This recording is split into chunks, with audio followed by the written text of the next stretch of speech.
అందరికి నమస్కారం. Welcome to Telugu wallet. Fake social media ఖాతాలను ఉపయోగించి ప్రజలను మోసం చేయడం, డబ్బులు వసూలు చేయడం, ఫైబర్ స్కామర్లకు సర్వసాధారణమైపోయిన సంగతి మనందరికీ తెలిసిందే. ఈవెన్ మోసపోతూ ఉన్న వాళ్ళు చాలా మందే ఉన్నారు. ఇప్పటి వరకు ఈ వలలో సెలబ్రిటీలు, ఉన్నతాధికారులు పడగా తాజాగా ఈ మోసాలు తారాస్థాయికి చేరిపోయాయి. తాజాగా సైబర్ నేరగాళ్లు భారత రాష్ట్రపతి ద్రౌపది ముర్ముకి ఫేక్ అకౌంట్లు సృష్టించేశారు. ఇటీవల జార్ఖండ్‌లోని హజారీబాగ్‌కు చెందిన సోనీ మంటూకి రాష్ట్రపతి ద్రౌపది ముర్ము ప్రొఫైల్ పిక్చర్‌తో ఉన్న ఖాతా నుంచి ఓ మెసేజ్ వచ్చిందట.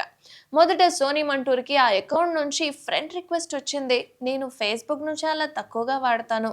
నాకు మీ వాట్సాప్ నంబర్ పంపండి అంటూ సోనీ మంటూకి ఓ మెసేజ్ వచ్చింది. మంటూ తన నెంబర్ అతనికి పంపించేశాడు. కొన్ని గంటల తర్వాత ఫేస్‌బుక్ మెసెంజర్‌లో మెసేజ్ వచ్చిందని, మీ వాట్సాప్‌కి కోడ్ వచ్చిందని, ఆ కోడ్ త్వరగా పంపించాలని సోనీ మంటూ ఆ వ్యక్తిని కోరాడట.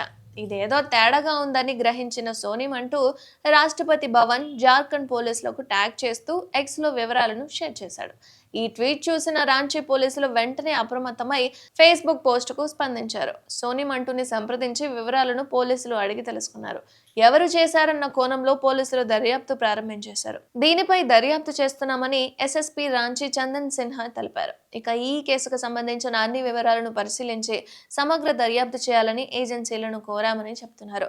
అకౌంట్ ఏదైనా మీకు ఏ మెసేజ్ వచ్చినా అది ఎవరి నుంచి వచ్చింది, ఎలా వచ్చింది అని పరిశీలించిన తర్వాతే మీరు వాటికి రెస్పాండ్ అయితే మీకు మీ అకౌంట్‌కి, మీ అకౌంట్‌లో ఉన్న డబ్బులకి కొంచెం భద్రత అనేది ఉంటుంది.